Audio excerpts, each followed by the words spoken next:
yoo rafeetiin hin jedhe qomxaan kajjiite arga guyyaa maraa halkan shaaworii keesseen.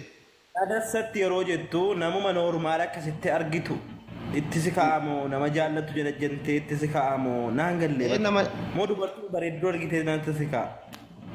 Laa nama bakka hin jira miree namni marti das nama jedhu nama dasana jedhu keessaan nama natti tolte bakka haasawni isillee na ta'ee anillee bakka nama garii waliin haasawii taasisuun isaatu das hin jedhu nama yaada kiyyannaa galee bakka akkaan warra jedhe kana fa'aa bakka sirriitti yeroo akkasisan bakka nama san osoo hojjaanuu manaa baay'een argin galgala san bakka jiisee bula bakka yoo na dhaabate sirriin na ka'ee dhaabatee bakka halkan sarrafnaan irraa jira.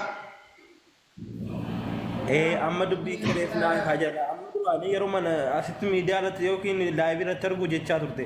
Amma garuu namatti naasofte. Itti naasofte taanaan immoo nama jala jantee jechuudha. Jala jantee haasofsiiftee miira keessa seentee wanta akkasii uumama.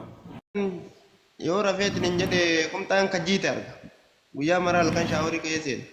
Adasatti yeroo jettu namuma noormaal akkasitti argitu. Itti si ka'amoo nama jaallatu jedha jentee itti si ka'amoo naan gallee moo dubartii bareedduu argitee natti si ka'a.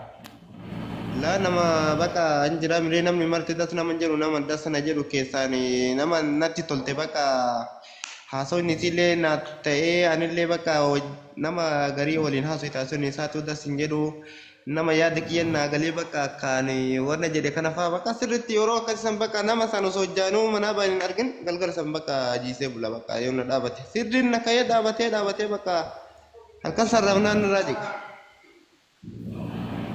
Amma dubbii kireef naa haajadha. Amma duraanii yeroo mana asitti miidiyaa irratti yookiin laayivii irratti argu jechaa turte.